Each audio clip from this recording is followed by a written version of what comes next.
Si vous avez déjà ressenti une surcharge émotionnelle à cause des vagues de la vie qui s'abattent sur les rivages de votre paix, cette vidéo est faite pour vous. Imaginez échanger le chaos contre le calme, l'anxiété contre l'assurance. Découvrez des étapes pratiques pour traverser les tempêtes de la vie avec grâce et résilience. Nous explorerons comment transformer les défis en opportunités de croissance, en trouvant du réconfort dans la foi et de la force dans votre esprit. Ensemble, construisons une forteresse de calme intérieur. Je vais bientôt diriger une prière puissante avec vous au nom formidable de Jésus. Alors, restez avec nous jusqu'à la fin de la vidéo et soyez ouverts pour accueillir ces bénédictions dans vos cœurs. Dans nos vies de chargés, trouver la paix peut sembler un rêve lointain. Mais, et si je vous disais que le calme n'est pas seulement quelque chose qui nous arrive? C'est un choix que nous pouvons faire chaque jour. Réfléchissez-y. Au milieu des tempêtes de la vie, nous avons le pouvoir de décider comment nous réagissons. Ce n'est pas toujours facile, mais c'est possible. Imaginez vos pensées comme des chevaux sauvages, galopant librement dans toutes les directions. Elles peuvent vous mener à l'inquiétude, à la colère ou à la peur si elles ne sont pas maîtrisées. Mais vous tenez les biens aux rênes. Vous avez la capacité de guider ces pensées, de les orienter vers la paix et la compréhension. Cela demande de l'entraînement, bien sûr, mais c'est une compétence qui vaut la peine d'être développée.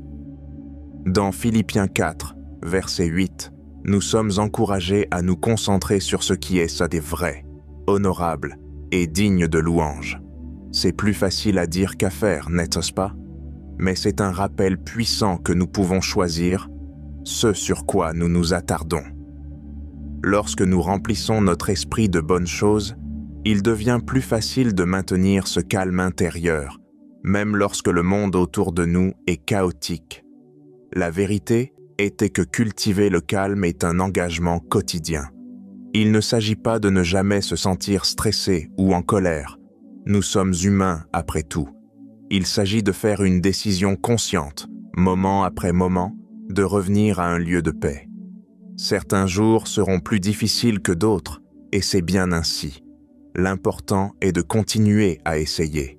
Dans ces moments où rester calme semble impossible, souvenez-vous que vous n'êtes pas seul. Tournez-vous vers Dieu pour obtenir de la force. Demandez la sagesse pour voir les situations clairement et le courage de réagir avec grâce. Après tout, la véritable paix vient de la connaissance que, peu importe ce qui se passe, vous êtes tenu dans les mains aimantes de Dieu. Avez-vous déjà remarqué comment votre état d'esprit affecte ceux qui vous entourent? Lorsque vous choisissez le calme, cela rayonne sur les autres. Vous devenez une source de stabilité dans un monde instable. N'est-ce pas une pensée magnifique? Votre choix de rester calme pourrait être exactement ce dont quelqu'un d'autre a besoin pour trouver sa propre paix. Mais parlons des mots un moment. Nous les utilisons chaque jour, mais avez-vous déjà pris le temps de réfléchir à leur véritable puissance? Nos mots peuvent être des outils qui construisent ou des armes qui détruisent. Ils peuvent créer un sentiment de calme ou semer le chaos. Maintenant, je ne dis pas évidemment que nous ne devrions jamais parler, mais peut-être devrions-nous nous poser une question avant d'ouvrir la bouche. Est-ce que ce que je m'apprête à dire améliorera les choses? Si la réponse est non, il vaut peut-être mieux se taire. Combien de disputes pourraient être évitées? Combien de souffrances pourraient en être prévenues si nous prenions tous un moment pour réfléchir à nos mots avant de les prononcer? Lorsque nous choisissons d'utiliser un langage gentil et compatissant, nous faisons plus que simplement être agréables. Nous créons en réalité un environnement de paix. C'est comme planter des graines de calme qui croissent et se répandent.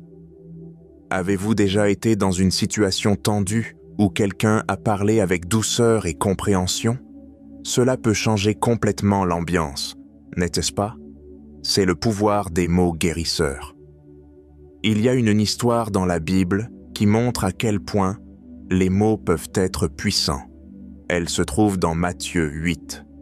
Jésus et ses disciples était de sur un bateau quand une énorme tempête s'est abattue. Les vagues se déchaînaient sur les côtés et le vent hurlait. Les disciples étaient terrifiés, pensant qu'ils allaient en se noyer. Mais Jésus dormait dans le bateau, complètement calme malgré le chaos autour de lui. Les disciples réveillèrent Jésus, le suppliant de les sauver. Maintenant, Jésus aurait pu paniquer ou se fâcher d'avoir été réveillé. Mais au lieu de cela, il parla au vent et aux vagues avec autorité, leur ordonnant de se calmer. Et tout à coup, la tempête s'arrêta. La mer devint complètement calme. Les disciples étaient stupéfaits par ce qui venait de se passer. Ils ne pouvaient même pas croire que même le vent et les vagues obéissaient aux paroles de Jésus. Ce récit n'est pas seulement sur le pouvoir de Jésus sur la nature. C'est aussi un exemple puissant de la façon dont les mots, lorsqu'ils sont prononcés avec calme et autorité, peuvent apporter la paix dans des situations chaotiques.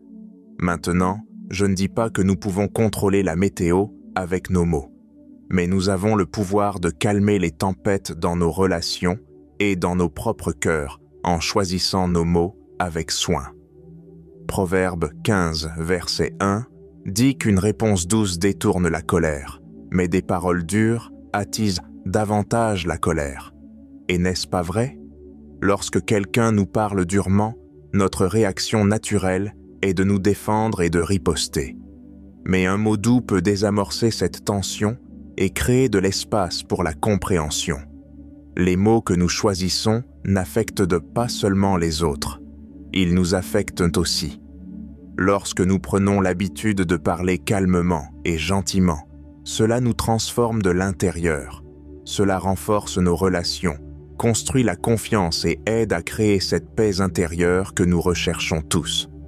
Ce n'est pas toujours facile, surtout quand nous sommes stressés ou en colère, mais cela vaut la peine d'essayer. Les mots que nous choisissons n'affectent pas seulement les autres, ils nous affectent aussi. Lorsque nous prenons l'habitude de parler calmement et gentiment, cela nous transforme de l'intérieur. Cela renforce nos relations, construit la confiance et aide à créer cette paix intérieure que nous recherchons tous. Ce n'est pas toujours facile, surtout quand nous sommes stressés ou en colère, mais cela vaut la peine d'essayer. Avez-vous déjà remarqué comment votre respiration change lorsque vous êtes stressé? Elle devient superficielle et rapide, n'est-ce pas? Maintenant, pensez à la façon dont vous respirez lorsque vous êtes détendu. C'est plus profond, plus lent, plus rythmique. Ce n'est pas une coïncidence. Notre respiration est étroitement liée à notre état d'esprit, et c'est l'un des outils les plus puissants que nous avons pour trouver le calme au milieu du chaos. La respiration est quelque chose que nous faisons toute la journée, tous les jours, sans même y penser. Mais lorsque nous commençons à prêter attention à notre respiration, quelque chose d'incroyable se produit. C'est comme si nous touchions à l'essence même de la vie. Chaque inspiration apporte une nouvelle énergie, et chaque expiration libère la tension et l'inquiétude. C'est un cycle constant de renouveau qui est toujours à notre disposition, peu importe où nous sommes ou ce qui se passe autour de nous. Permettez-moi de partager un exercice de respiration simple avec vous. Il s'appelle la respiration 4-4-4 et c'est facile à retenir. Voici comment cela fonctionne. Inspirez lentement par le nez en comptant jusqu'à 4. Ensuite, retenez votre souffle en comptant jusqu'à 4. Enfin, expirez lentement par la bouche en comptant jusqu'à 4. C'est tout. Simple, non? Mais ne laissez pas sa simplicité vous tromper. Cet exercice peut faire des merveilles pour votre état d'esprit. Essayez-le dès maintenant. Fermez les yeux si vous vous sentez à l'aise de le faire. Inspirez en comptant jusqu'à 4. Retenez votre souffle en comptant jusqu'à 4. Et expirez en comptant jusqu'à 4. Comment vous sentez-vous? Un peu plus calme, peut-être. C'est le pouvoir de la respiration consciente. C'est comme appuyer sur un bouton de réinitialisation pour votre système nerveux, vous aidant à passer du stress à la sérénité en quelques instants seulement. Dans Genèse 2, verset 7, il est dit que Dieu forma l'homme de la poussière du sol et insuffla dans ses narines un souffle de vie. Réfléchissez à cela un moment. Notre tout premier souffle nous a été donné par Dieu. Chaque respiration que nous prenons est un rappel de cette connexion divine, un lien avec la source de toute vie. Lorsque nous traversions des moments difficiles, il est facile d'oublier cette connexion. Nous nous laissons submerger par nos inquiétudes et nos peurs, et notre respiration devient superficielle et rapide. Mais en prenant un moment pour respirer consciemment, nous pouvons restaurer ce sentiment de connexion et trouver le calme même dans les situations les plus stressantes. C'est comme se rappeler que nous faisons partie de quelque chose de plus grand, que nous sommes soutenus et portés par un amour plus grand que tout défi que nous pourrions rencontrer. Ce qui est formidable avec la respiration consciente, c'est qu'elle est toujours à notre disposition. Nous n'avons besoin d'aucun équipement spécial ou d'une pièce silencieuse. Nous pouvons le faire partout, à tout moment. Bloqué dans les embouteillages, prenez quelques respirations profondes.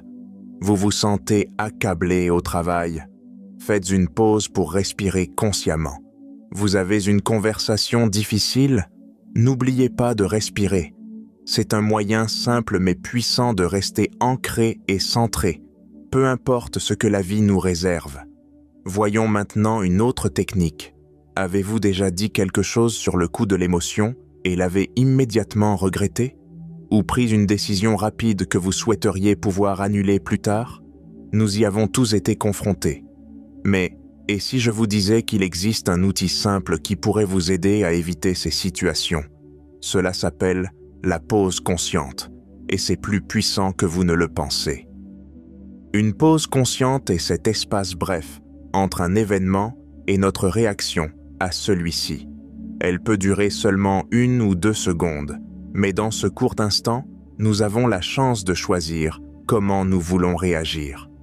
Au lieu de laisser nos émotions prendre le dessus, nous pouvons faire un pas en arrière, prendre une respiration et répondre avec clarté et intention. C'est comme appuyer sur le bouton pause de nos réactions automatiques. Rappelons-nous l'histoire de Néhémie que l'on trouve dans Néhémie 2. Cet homme vivait dans un pays étranger, servant comme échanson du roi. C'était un travail important, mais le cœur de Néhémie était lourd, car il avait appris que sa ville natale, Jérusalem, était en ruine. Un jour, alors que Néhémie servait du vin au roi, le roi remarqua que Néhémie avait l'air triste. C'était un gros problème. À cette époque, paraître mécontent en présence du roi pouvait être perçu comme une insulte, voire puni de mort. Le roi demanda à Néhémie pourquoi il était triste. C'était un moment crucial. Néhémie aurait pu paniquer ou essayer d'esquiver la question. Mais au lieu de cela, il fit quelque chose de très important. Il fit une pause. Dans cette pause, Néhémie pria. Il demanda à Dieu la sagesse et les bons mots à dire. Puis, rassemblant son courage, il expliqua au roi la situation à Jérusalem. Parce qu'il avait pris ce moment pour faire une pause et prier, Néhémie a pu parler clairement et respectueusement. Et le roi écouta. Non seulement cela, mais il donna à Néhémie la permission d'aller reconstruire les murailles de la ville. Tout cela parce que Néhémie prit un moment pour faire une pause et se ressaisir avant de répondre. Dans Jacques 1, verset 19, il est dit que nous devons être prompts à écouter, lents à parler et lents à nous mettre en colère. N'est-ce pas un excellent conseil? Tout est de question de prendre cette pause avant de réagir. Alors, comment mettre cela en pratique dans notre vie quotidienne? Cela commence par la prise de conscience. Tout au long de votre journée, essayez de vous attraper dans ces moments de tension ou de stress. Peut-être lorsque quelqu'un vous coupe la route, lorsque vos enfants vous rendent fou, ou lorsque vous recevez un email frustrant au travail. Dans ces moments, avant de faire quoi que ce soit d'autre, Faites une pause. Ce n'est pas nécessaire que cela soit long.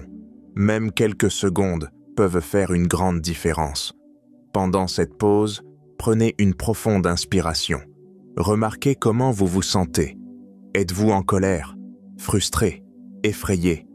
Reconnaissez ces sentiments, mais ne les laissez pas vous contrôler. Au lieu de cela, demandez-vous: comment puis-je répondre à cette situation? Quelle est la chose la plus sage que je puisse faire maintenant? Cela vous donne la chance de faire un choix intentionnel plutôt que de réagir automatiquement. Maintenant, bien que nous puissions contrôler certaines choses, parfois, il n'y a rien à faire. Nous aimons tous nous sentir maîtres de notre vie, n'est-ce pas? Nous faisons des plans, fixons des objectifs et faisons de notre mieux pour orienter les choses dans la direction que nous voulons. La vérité est que notre besoin de contrôle est souvent juste une illusion. Nous pensons que si nous pouvons tout gérer parfaitement, nous trouverons la paix. Mais plus souvent qu'autrement, c'est ce même besoin de contrôle qui nous prive de notre calme. C'est comme essayer de tenir de l'eau. Plus nous serrons, plus elle glisse entre nos doigts. Alors, quelle est l'alternative? Cela peut sembler contre-intuitif, mais le véritable calme vient de l'abandon de notre besoin de contrôle. Il s'agit de reconnaître que nous ne contrôlons pas tout, et c'est bien ainsi. Il s'agit de faire confiance à un plan plus grand, même lorsque nous ne pouvons pas le voir. Jésus en parle dans Matthieu 6, versets 25 à 27. Il dit de ne pas s'inquiéter pour demain, pour ce que nous mangerons, boirons ou porterons. Il souligne que Dieu prend soin des oiseaux du ciel et des fleurs des champs, et demande: ne valez-vous pas beaucoup plus qu'eux? C'est un puissant rappel que nous sommes pris en charge, même lorsque les choses semblent hors de notre contrôle. Une excellente manière de pratiquer l'abandon est de lâcher prise sur nos attentes. Souvent, notre stress provient du fait que les choses ne répondent pas à nos attentes.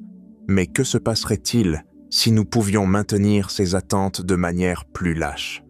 Que se passerait-il si, au lieu d'exiger que les choses se déroulent exactement comme nous l'avions prévu, nous pouvions être ouverts à des résultats différents? Cela ne signifie pas que nous cessons d'essayer ou de travailler vers nos objectifs. Cela signifie simplement que nous ne lions pas notre paix à ces résultats spécifiques. Apprendre à faire confiance au plan de Dieu n'est pas toujours facile. Parfois, son plan semble très différent de ce que nous avions imaginé. Mais voici ce qui est incroyable: son plan est parfait, même lorsqu'il ne correspond pas à nos désirs. Combien de fois avez-vous regardé en arrière sur une situation qui semblait terrible sur le moment, pour réaliser plus tard qu'elle a conduit à quelque chose de bon? C'est souvent le plan de Dieu à l'œuvre. Il y a une paix qui découle du lâcher-prise sur le besoin de contrôler chaque aspect de notre vie. C'est comme respirer profondément après avoir retenu son souffle trop longtemps. Lorsque nous cessons d'essayer de manipuler chaque situation pour qu'elle corresponde à notre vision, nous nous ouvrons à des possibilités que nous n'aurions peut-être jamais imaginées. Nous devenons plus flexibles, plus adaptables, et oui, plus calmes. Quand nous parlons de rester calme dans les moments difficiles, il y a une qualité qui ressort vraiment: la résilience. C'est comme la fondation d'une maison. Sans elle, tout s'effondre lorsque les tempêtes arrivent. La résilience est ce qui nous permet de rester fermes lorsque la vie nous met à l'épreuve. Ce n'est pas de ne jamais être abattu, c'est de toujours se relever. Considérez la résilience comme un muscle. Plus nous l'utilisons, plus il devient fort. Chaque défi que nous rencontrons, chaque obstacle que nous surmontons est comme un entraînement pour notre muscle de résilience. Et à mesure qu'il devient plus fort, nous trouvons que nous sommes mieux capables de maintenir notre calme, même au milieu du chaos. Il y a une histoire puissante dans la Bible qui montre ce à quoi ressemble la résilience en action. C'est l'histoire de Agar, et nous la trouvons dans le livre de la Genèse. Agar était une servante égyptienne de Sarah, la femme d'Abraham. Lorsque Sarah ne pouvait pas avoir d'enfant, elle donna Agar à Abraham comme seconde femme espérant qu'elle lui donnerait un fils. Agar eut effectivement un fils, Ismaël, mais cela entraîna des tensions et de la jalousie dans la maison. La situation devint tellement mauvaise que Sarah commença à maltraiter Agar. Incapable de le supporter plus longtemps, Agar s'enfuit dans le désert avec son jeune fils. Pouvez-vous imaginer ce qu'elle devait ressentir? Seule, effrayée, sans nourriture ni eau, responsable d'un enfant dans un environnement désertique hostile. La situation semblait désespérée, mais dans son moment le plus sombre, quelque chose d'incroyable se produisit. Un ange du Seigneur apparut à Agar. L'ange la réconforta, promettant que Dieu avait entendu ses cris et ferait de son fils une grande nation. Puis, miraculeusement, Agar vit un puits d'eau dans le désert, fournissant la subsistance dont elle et son fils avaient désespérément besoin. Cette rencontre avec Dieu donna à Agar la résilience dont elle avait besoin pour continuer. Elle ne savait pas ce que l'avenir lui réservait, mais elle savait qu'elle n'était pas seule. Dieu avait vu son détresse et avait pourvu à ses besoins. Avec cette assurance, Agar trouva la force de retourner et de faire face à sa situation difficile. L'histoire d'Agar nous rappelle que la résilience vient souvent de lieux inattendus. Parfois, ce sont dans nos moments les plus sombres que nous découvrons une force que nous ne savions pas que nous avions. Et comme Agar, nous pourrions trouver que nos défis nous mènent à une connexion plus profonde avec Dieu, une connexion qui nous soutient même dans les moments les plus difficiles. Dans Ésaïe 40, verset 31, nous lisons « Mais ceux qui se confient en l'Éternel renouvellent de leur force. Ils s'envolent comme des aigles. Ils courent et ne se lasseront point. Ils marchent moins et ne se fatiguent point. » N'est-ce pas une image puissante? Cela ne dit pas que nous ne ferons pas face à des difficultés, mais cela promet que lorsque nous plaçons notre confiance en Dieu, nous trouverons la force de continuer, même lorsque les choses deviennent difficiles. Souvenez-vous, être résilient signifie avoir les outils et la foi pour affronter ces luttes et en sortir plus fort de l'autre côté. Il s'agit de se plier sans se briser, de s'adapter à de nouvelles circonstances tout en restant fidèle à qui vous êtes et à ce que vous croyez. Dans notre monde bruyant et animé, trouver des moments de calme et de silence peut sembler presque impossible. Nous sommes constamment bombardés de notifications, entourés par le bourdonnement de la technologie et pris dans la course effrénée de la vie quotidienne. Mais que diriez-vous si je vous disais que ces moments de tranquillité sont essentiels pour notre bien-être? Nos esprits sont comme des étangs. Lorsqu'ils sont constamment agités par les vents d'activité et de bruit, l'eau devient trouble. Nous ne pouvons pas voir clairement, ni penser profondément. Mais dans le silence, les sédiments se déposent, l'eau se clarifie, et nous pouvons voir jusqu'au fond. C'est ce que le silence et la tranquillité font pour nos âmes. Ils nous permettent donc de nous apaiser, de clarifier notre esprit et de nous connecter à ce qui est vraiment important. Rappelons-nous l'histoire du prophète Élie. Élie venait de vivre une grande victoire spirituelle. Il avait confronté les prophètes d'un faux Dieu et prouvé la puissance du vrai Dieu lors d'un affrontement dramatique. Au lieu d'être très heureux, Élie se retrouva à fuir pour sa vie, épuisé et découragé. Il se retrouva dans le désert, se sentant seul et effrayé. Dieu lui dit d'aller se tenir sur une montagne, car le Seigneur allait passer. Élie s'attendait probablement à quelque chose de dramatique. Après tout, il venait de voir Dieu envoyer le feu du ciel. Mais ce qui se passa ensuite fut surprenant. D'abord, un vent puissant déchira les montagnes, brisant des rochers. Mais Dieu n'était pas dans le vent.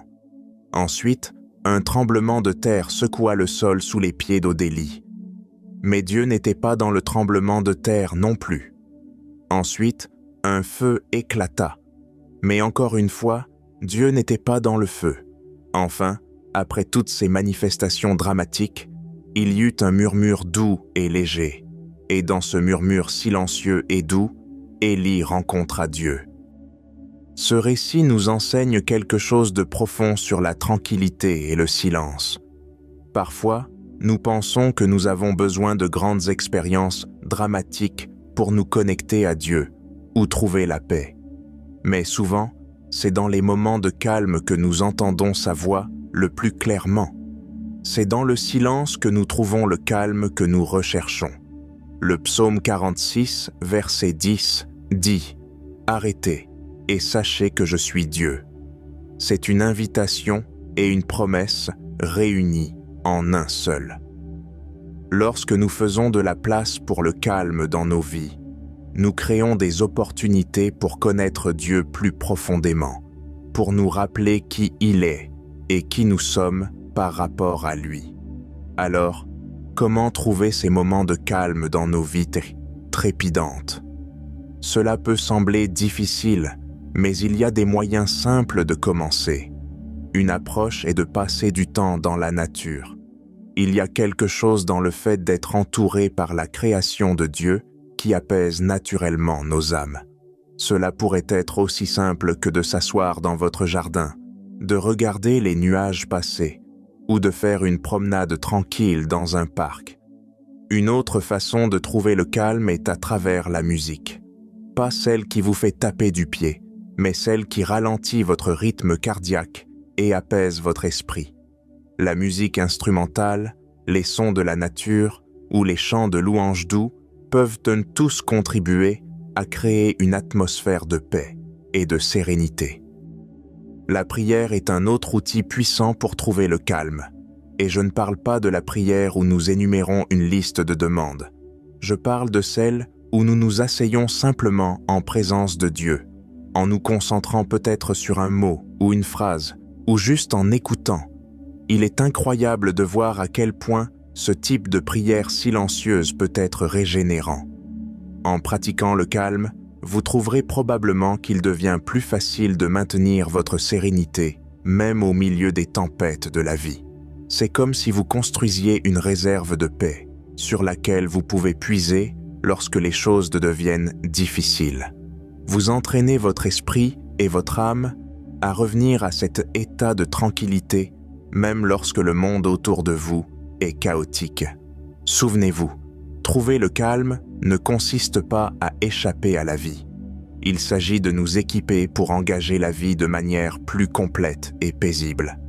Et le voyage vers une vie plus paisible et centrée commence par un seul moment de calme. Pourquoi ne pas commencer aujourd'hui? Maintenant, à tous ceux qui entendent ma voix, poursuivons le réconfort et les conseils que seul notre Seigneur peut offrir. Priez avec moi pour accueillir la grâce qui accompagne cette prière sincère. Dieu bienveillant, nous te demandons de nous remplir de ton Saint-Esprit afin que nous puissions être des instruments de ton amour et de ta lumière dans ce monde. Aide-nous à te remettre tout ce que nous sommes et tout ce que nous avons, en faisant confiance à ta volonté parfaite et à ton timing pour nos vies. Nous prions pour avoir le courage d'affronter nos défis avec résilience et foi. Lorsque nous rencontrons des obstacles ou des revers, aide-nous à persévérer et à faire confiance en ta présence à chaque étape de notre chemin. Que nous ne nous lassions pas de faire le bien, mais que nous continuions à semer des graines de justice, sachant qu'en son temps, nous récolterons si nous ne nous décourageons pas. Renforce notre détermination à vivre selon ta parole et à être une lumière dans les ténèbres, brillamment visible pour tous. Accorde-nous la paix qui dépasse toute compréhension, une paix qui n'est pas dépendante de nos circonstances, mais enracinée dans ton amour immuable pour nous. Aide-nous à calmer notre esprit et à apaiser notre cœur, afin que nous puissions entendre ta voix douce et discrète, nous guidant à travers chaque tempête. Père, nous te remettons nos peurs, nos anxiétés et nos inquiétudes, sachant que tu prends soin de nous et que tu nous tiens dans la paume de ta main. Nous lâchons le besoin de contrôler chaque aspect de notre vie et plaçons notre confiance en ta volonté souveraine. Nous prions pour avoir la force de rester ferme dans notre foi, même lorsque le monde autour de nous est en tumulte. Nous te demandons de nous aider à garder les yeux fixés sur toi, l'auteur et le consommateur de notre foi. Aide-nous à voir les autres à travers tes yeux, avec compassion et compréhension, même lorsque nous sommes blessés ou lésés. Que nous soyons des instruments de ta paix, apportant guérison et réconciliation là où il y a division ou conflit. Nous prions pour que tu nous utilises pour répandre ton amour et ta bonté dans un monde qui en a tant besoin. Seigneur, nous te confions nos familles et nos proches, demandant ta protection et tes bénédictions sur eux. Nous prions pour que tu les rapproches de toi, afin qu'ils puissent expérimenter ton amour et ta grâce dans leur vie. Aide-nous à être une source d'encouragement et de soutien pour ceux qui nous entourent, et à refléter ton amour dans nos paroles et nos actions. Nous te demandons de guérir les relations brisées et de restaurer l'unité là où il y a division. Alors que nous avançons, Seigneur, nous te demandons de guider nos pas et de diriger nos chemins. Que nous soyons sensibles aux leçons fiables à la conduite de ton Saint-Esprit et obéissants à ton appel. Nous te demandons toutes ces choses au nom précieux de Jésus-Christ, notre Seigneur et Sauveur. Amen. Nous espérons que vous vous sentirez mieux après avoir entendu cette prière. Veuillez cliquer sur le bouton « J'aime » de la vidéo et vous abonner à notre chaîne si vous souhaitez nous soutenir. Et si nous restions sur cette voie inspirante et pleine de foi. Pour ce faire, cliquez sur la vidéo qui s'affiche sur votre écran.